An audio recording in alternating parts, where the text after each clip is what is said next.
우리가 신앙생활 하다 보면 종종 이런 생각을 할 때가 있죠. 하나님께서 내게 은혜 주셔서 내가 이렇게 아름답게 신앙생활 할 수 있게 되었는데 나도 이제는 하나님을 위해서 무언가를 해야겠다, 이런 생각을 할 때가 있죠. 사업이 안정되고 자녀들이 아름답게 잘 자라주고 삶이 평안해지면, 그러면 그동안 하나님이 나를 도우신 그 주님께 감사하면서 이제는 내가 보답을 해야 되겠구나, 이런 마음이 생깁니다. 이것이 어떻게 보면 성숙의 표현이고 또 어떻게 보면 헌신의 시작처럼 보입니다.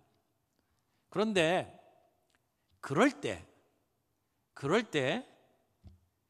우리의 마음속에 하나님이 주시는 은혜를 은혜로 누리지 못하는 인간의 본성이 불쑥 이렇게 나타납니다. 무슨 얘기냐면, 이제는 내가 하나님께 뭔가를 해드릴 차례다라고 생각함으로 내가 하나님께 받는 은혜를 까먹는 경우들이 있다는 얘기죠. 우리가 하나님께 뭘 해드리겠다라는 마음, 정말 귀한 마음 아닙니까?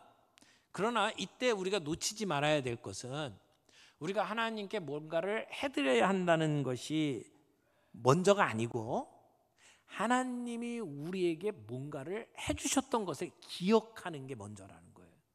그걸 놓치고 내 열심히 앞서면 그 열심은 하나님의 뜻과 다른 방향으로 나아갈 수도 있고, 때때로 그 열심은 금방 식어버릴 수도 있다는 것을 기억해야 된다는 겁니다.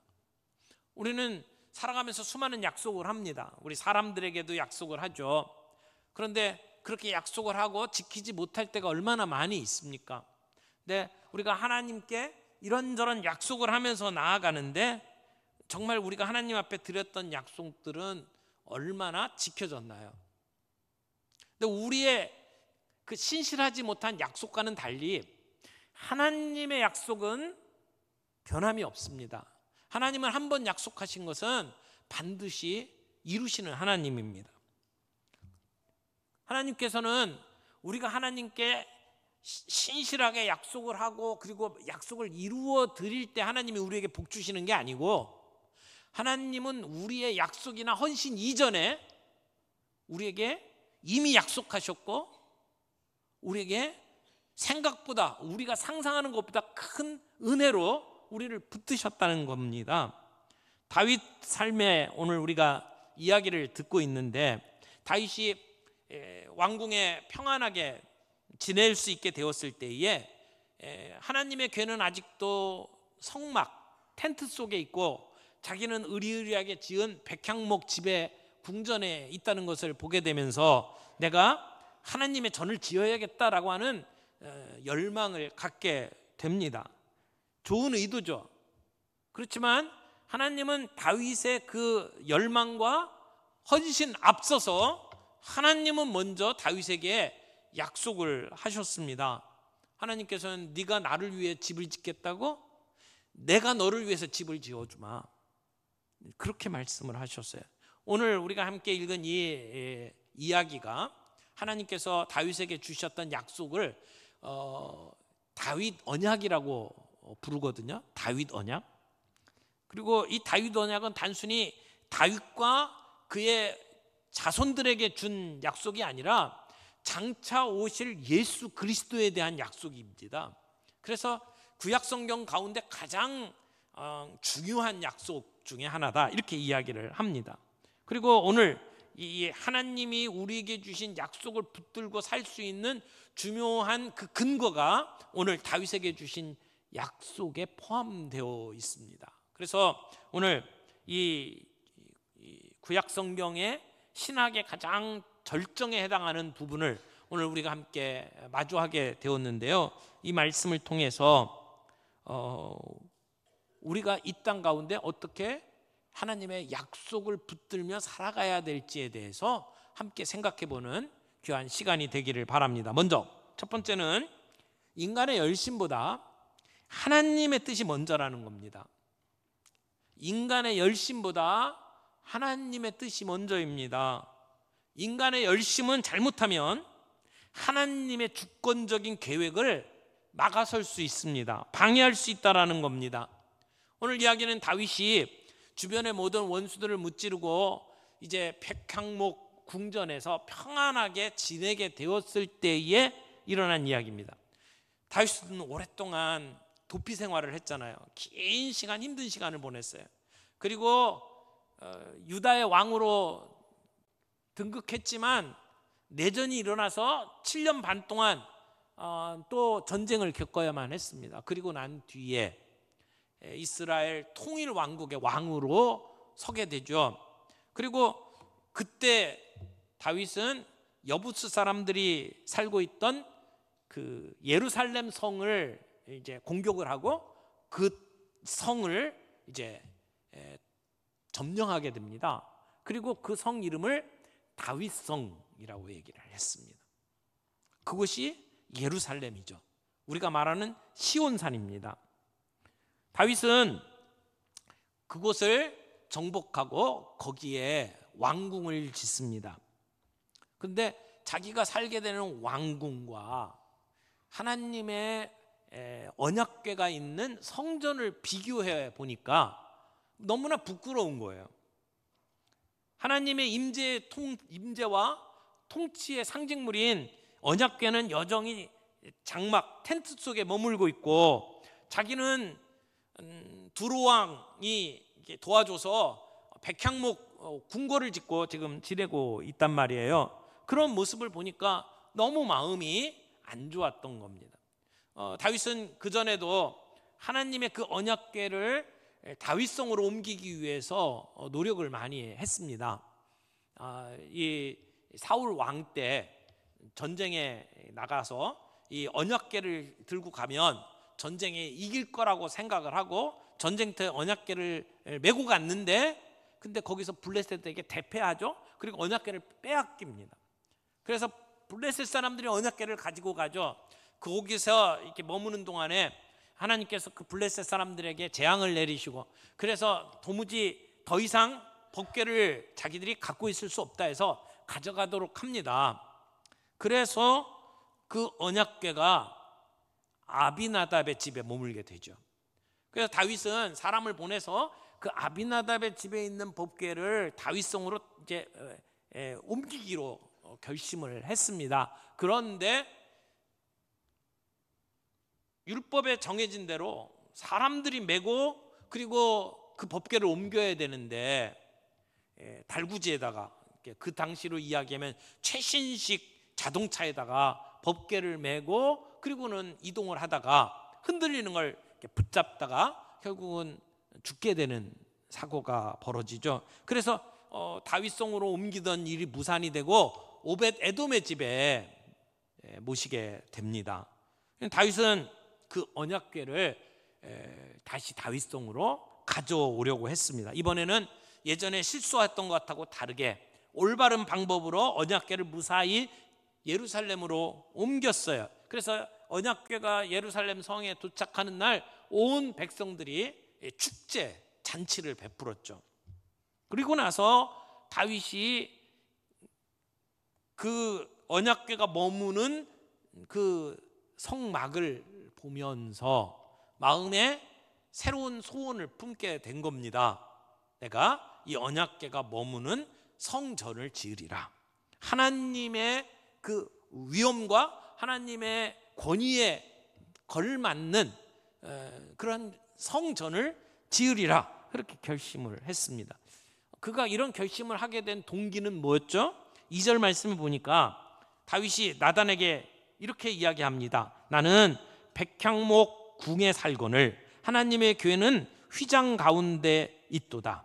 그 언약궤가 여전히 임시 거처인 성막에 있었단 말이에요. 물론 성막은 이스라엘 백성들이 애굽에서 가나안에 들어올 때까지 한 곳에 머물러 있지 않고 계속해서 이동해야 되기 때문에 그 언약궤는 계속 이동식 장막에 거할 수밖에 없었어요. 그리고 그 장막에 거한다고 해서 하나님의 위엄에 훼손당하는 일이 없었습니다. 하나님은 늘 이스라엘 백성들과 함께 있었고 그들 가운데 하나님의 능력을 보여주시고 그들을 인도하셔서 가나안에 오도록 만드셨죠. 그런데 이제는 정착했잖아요. 이제는 더 이상 옮겨 다닐 일이 없어요. 그래서 영국이 거할 수 있는 집을 마련해서 언약궤를 거기에 모시는 것이 선하게 보였던 겁니다. 그래서 다윗이 궁중 선지자 나단을 불러서 자기의 계획을 이야기를 합니다. 그래서 내가 이런 마음이 있고 그래서 이렇게 하고 싶다라고 이야기를 하니까 나단 선지자가 다윗의 그 마음을 알잖아요. 그래서 여호와께서 왕과 함께 하시니 마음에 있는 모든 것을 행하시옵소서 그렇게 다윗을 지지해 주었습니다. 그런데 그날 밤 하나님께서 나단 선지자에게 말씀하셨어요. 그래서 나단에게 임한 하나님의 말씀은 다윗의 계획을 완전히 엎어버리고 맙니다. 다윗이 하나님을 위해서 뭔가 하겠다고 하는 열망을 가지고 있었지만 하나님께서는 나단 선지자를 통해서 이렇게 말씀을 전해주셨어요. 내가 나를 위해서 집을 건축하겠느냐? 그 얘기는 너는 나를 위해서 건축하지 못한다라고 하는 말씀이죠. 하나님께서 다윗의 계획을 거절하셨습니다. 그러면서 하시는 말씀이 뭐냐면 내가 이스라엘 백성을 애굽에서 인도해서 지금 여기까지 오는 동안 이 언약궤가 성막 안에 있었는데 내가 그것이 문제가 된다고 해서 너희들에게 나를 위해서 집을 지으라고 말한 적이 있느냐? 없었다는 거예요. 그게 하나님의 계획이 아니라는 겁니다. 하나님이 원하시는 것은 하나님의 이름에 걸맞는 무슨 웅장한 건물이 아니라 마음과 힘을 다해 주님 앞에 예배하는 것을 원하시는 거죠. 신령과 진리로 드리는 참다운 예배를 하나님이 원하셨다는 겁니다. 이것을 보면 때때로 우리 인간적으로 가지고 있는 우리의 열심이 비록 선한 의도에서 시작됐다 할지라도 그것이 하나님의 주권적인 계획과 배치되는 일일 수도 있구나라고 하는 것을 보게 되는 겁니다.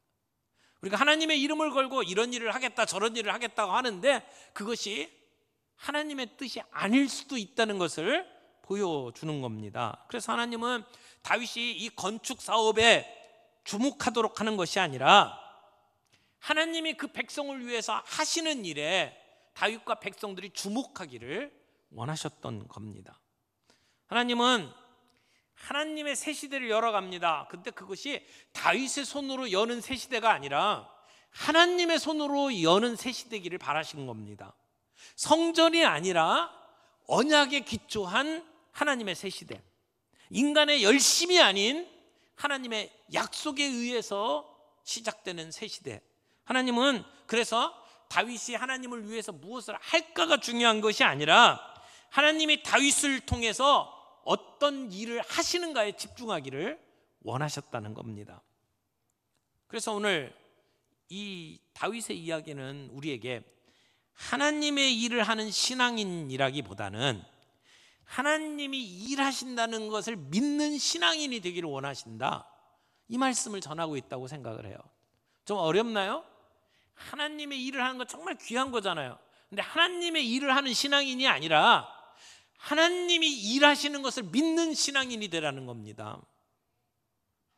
오늘 우리의 신앙이 내가 열심을 가지고 내가 하나님을 위해서 뭘 해야겠다라는 마음에서 하나님이 우리를 통해서 하시는 일이 무엇인지를 볼 수 있는 신앙인이 되기를 바랍니다.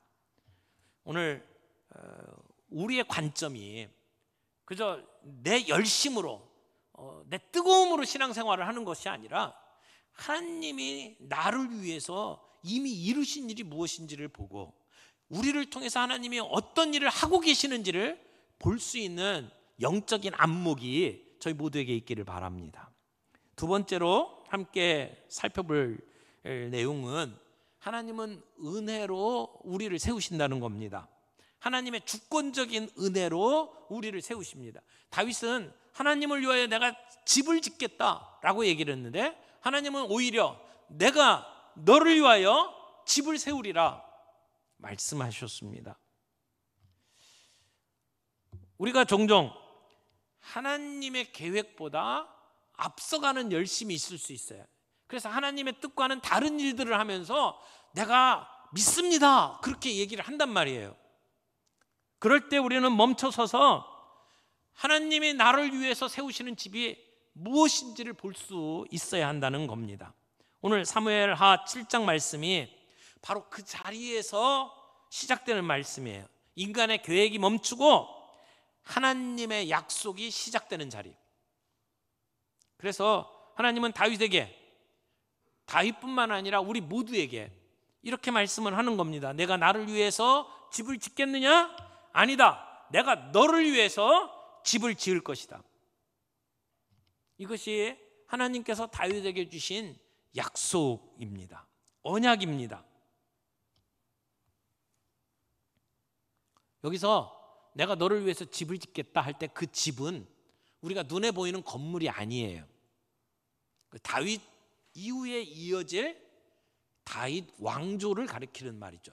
다이너스티, 왕조를 이야기를 하는 겁니다. 집이 아닙니다. 그러면서 하나님은 다윗에게 다윗의 과거를 회상시켜 줍니다. 8절 9절 말씀이에요. 보겠습니다. 그러므로 이제 내 종 다윗에게 이와 같이 말하라. 만군의 여호와께서 이와 같이 말씀하시기를 내가 너를 목장 곧 양을 따르는 데서 데려다가 내 백성 이스라엘의 주권자로 삼고 9절 내가 가는 모든 곳에서 내가 너와 함께 있어 내 모든 원수를 내 앞에서 멸하였은즉 땅에서 위대한 자들 이름같이 내 이름을 위대하게 만들어 주리라. 하나님은 다윗이 원래 목동이었다는 것을 상기시켜 줍니다. 양을 따르는 데에서 거기서 이 이스라엘 백성의 주권자로 삼았다. 양을 치는 목자에서 이스라엘 백성을 다스리는 목자로 세워주셨다라는 거죠. 누가? 그게 하나님이 하셨다는 말이에요. 그가 왕위에 오르고 지금 성공적인 그 나라를 이끌어가는 것은 그가 똑똑해서 능력이 있어서 신실해서 이루어진 것이 아니고 하나님이 함께 하셨기 때문이다라고 하는 것을 분명하게 하십니다. 그러면서 다윗에게 복을 주시죠. 내가 이 땅의 위대한 사람들처럼 내 이름을 위대하게 하리라 라고 약속을 하는 겁니다. 여러분, 다윗이 뜨거운 마음을 가지고 내가 하나님을 위해서 이렇게 하리라 라고 나설 때에 하나님은 그를 가라앉히십니다. 그리고는 네가 나를 위해서 집을 짓겠다고? 내가 너를 위해서 집을 지으마 말씀을 하는 겁니다. 다윗의 계획에 앞서서 하나님은 하나님의 약속을 선포하시는 겁니다. 그래서 다윗과 그의 후손들에게 복을 주겠다고 약속을 하여 그것 중에 지금 가장 기억할 만한 것이 너를 위대하게 만들겠다는 거예요. 위대한 이름으로 너를 세우겠다라고 이야기를 합니다. 이것은 아브라함에게 주셨던 언약을 다시 상기하게 만듭니다. 하나님께서 복을 주시고 그리고 복의 근원으로 삼겠다. 너로 하여금 이 땅에서 내 이름을 창대하게 하리라. 그 말씀을 연상시키잖아요. 그리고 또 하나의 약속을 주시는데 이제부터는 떠돌아다니지 않을 것이다. 한 곳에 정착할 것이다. 그리고 사사시대에 있었던 것처럼 늘 공격당하고 하나님께 울부짖고 그리고 사사본에서 다시 구원해주고 그런 일을 안 하겠다. 너희들을 지키겠다라고 약속을 하십니다. 또 하나, 하나님께서는 그들에게 영원한 왕조를 약속해 주셨습니다. 그래서 네가 나이가 차면 세상을 떠나더라도 내 몸에서 날 씨, 내 후손을 통해서 그 왕조가 이어질 것이고 그 왕조는 영원히 견고하게 서리라. 그렇게 약속을 해 주십니다. 첫 번째 약속, 그의 이름이 위대하게 되는 것, 그리고 이스라엘이 한 곳에 계속 머물게 되는 것, 그것은 바로 그 아들 솔로몬을 통해서 멋지게 성취가 되죠. 그런데 세 번째 약속, 그 왕조가 영원토록 견고하게 서리라 라고 하는 것은 우리는 역사를 알잖아요. 그 뒤에 586년에 결국 그 유다는 바벨론에게 멸망을 당합니다. 그리고는 뿔뿔이 다 흩어집니다. 그랬던 역사를 우리가 알잖아요. 그러면 하나님께서 다윗에게 주신 이 약속은 실패인가? 그렇게 생각이 될 수 있죠. 하지만 오늘 다윗에게 주신 이 말씀은 1차적으로는 솔로몬을 통해서 그리고 그의 후손들을 통해서 이루어지지만 궁극적인 이 약속의 성취는 이 땅에 오실 메시아 예수 그리스도를 통해서 이루어지시는 것을 이야기를 하는 겁니다. 그러니까 이 얘기는 그냥 단순한 이스라엘의 왕조를 이야기하는 게 아니고 하나님께서 세우실 영원한 하나님의 나라 메시아를 통해서 이루어질 그 나라를 내다보고 그리고 영원토록 견고하게 설 것이라고 하는 것을 성취시키시는 말씀이죠. 그래서 이 다윗의 언약은 결국은 그 뒤 예수 그리스도를 통해서 완전하게 성취되는 것을 오늘 우리는 봅니다. 오늘 이 이야기를 통해서 우리가 기억해야 될 것은 첫 번째는 복음이라고 하는 것이 우리가 하나님을 위해서 뭔가를 하는 게 복음이 아니에요. 하나님이 우리를 위해서 이루신 소식을 듣는 것이 복음이라는 것이죠. 신앙의 시작은 우리의 열심에서 시작되는 게 아니라는 겁니다. 하나님의 일방적인 약속에서 시작되는 거예요. 그래서 우리가 하나님께 무엇을 드린다라고 말하기 전에 우리는 먼저 하나님이 우리를 얼마나 은혜로 부르셨는지를 확인해야 된다고 이야기를 하는 거예요. 이것이 은혜의 우선성이라는 말입니다. 다윗이 성전을 지으려고 할 때에 내가 먼저 너를 위해서 집을 짓겠다라고 우리 주님이 말씀하셨죠. 그래서 세 번째 우리가 생각해 볼 중요한 메시지가 하나님의 약속은 예수 그리스도 안에서 완성된다라고 하는 것입니다. 이게 궁극적인 성취예요. 가깝게는 솔로몬을 통해서 성취가 되고 솔로몬을 통해서 성전이 지어지죠. 그래서 다윗이 지으려고 했던 그 성전은 솔로몬을 통해서 이루어집니다. 그러니까 눈으로 보이는 성전의 완성은 솔로몬 때예요. 그러나 진정한 성전은 그 뒤에 다윗의 씨 메시아 예수 그리스도를 통해서 이루어지는 거죠. 그래서 마태복음 1장 1절에 보면 예수님을 이렇게 소개합니다. 아브라함과 다윗의 자손 예수 그리스도의 계보라. 예수님을 누구의 후손이라고 소개를 합니까? 아브라함과 다윗의 자손이라고 이야기를 하죠.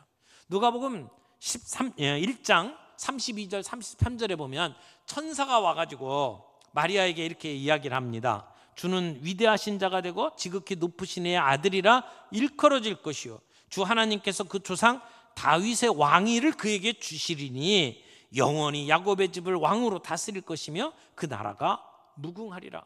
다윗에게 약속하셨던 그 견고한 나라가 예수 그리스도를 통해서 이루어질 것을 천사가 마리아에게 이야기를 하는 거죠. 그러니까 예수님은 다윗의 자손으로 이 땅에 오신 참된 왕, 영원한 왕이시라는 겁니다. 사도 바울이 설교를 하면서도 예수님을 소개할 때 다윗의 자손으로 소개를 합니다. 결국 예수님이 그 약속의 성취자다라고 이야기를 하는 거죠. 여러분, 성전은 예수 그리스도로 완성됐습니다. 다윗에게 지어주시겠다고 약속하셨던 성전은 예수 그리스도께서 이 땅에 오셔서 완성하셨어요. 그래서 우리는 이 건물을 성전이라고 말하지 않습니다. 예배당입니다. 우리가 다른 용도하고 다르게 여기는 거룩하게 사용한다라는 의미에서 성전이라고 표현하는 분들이 있지만 다윗이 지으려고 했던 성전 개념하고는 다른 개념이에요. 성전은 예수님을 통해서 이루어졌어요. 그래서 여러분 이런 소리 하면 안 돼요. 다윗에게도 허락하지 않았던 성전 건축을 우리에게 허락했다. 이런 소리 하지 마십시오. 그거 웃기는 얘기입니다. 지금 여기 이 건물은 주님 앞에 예배드리는 처소, 예배당입니다. 성전은 예수님이 이 땅에 오심으로 완성됐고 그 예수님이 임마누엘로 오늘 우리와 함께 하십니다. 그리고 그분을 모시고 살아가는, 우리 안에 성령님을 모시고 살아가는 우리의 몸이 성전이라고 이야기를 하잖아요. 그런 의미에서 오늘 우리는 새로운 소망을 가지고 살아갑니다. 우리의 약속의 근거이신 예수 그리스도를 바라보면서 우리가 신앙생활하면서 지금 다윗이 생각했던 그런 것처럼 우리 하나님의 이름에 걸맞는 위대한 무슨 건물을 져야겠다, 그런 열심 갖지 말라고요. 여러분 유럽에 가보세요. 그 으리으리한 건물들, 성 베드로 성당 같은 데 가보세요.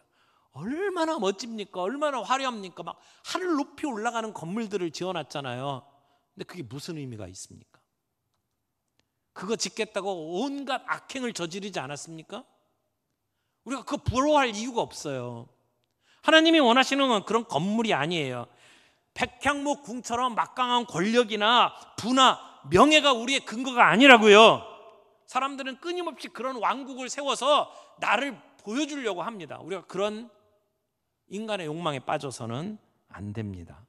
하나님께서 하나님의 손으로 지으시고 그리고 견고하게 이끌어 가시는 예수 그리스도의 하나님의 나라, 예수 그리스도를 통해서 세우신 그 하나님의 나라가 오늘도 견고하게 서 있는 것으로 우리의 신앙의 근거로 삼아야 한다고 믿습니다. 그래서 우리는 우리 인간의 신실함에 의존하지 않아요.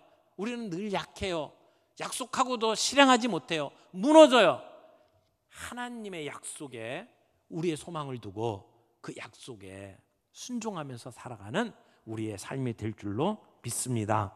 다윗이 하나님의 약속을 듣고 그 하나님 앞에 앉아서 하나님의 이름을 찬양합니다. 하나님의 이름을 높이며 찬양합니다. 오늘도 우리 모두가 우리가 가지고 있는 우리의 계획, 우리의 판단에서 생각하는 그러한 하나님의 나라를 내려놓고 하나님이 우리를 통해서 이루실 진정한 하나님을 바라보며 예수 그리스도를 통해서 이루실 그 소망을 가지고 오늘 우리 신앙생활 할 수 있는 저와 여러분이 되기를 바랍니다.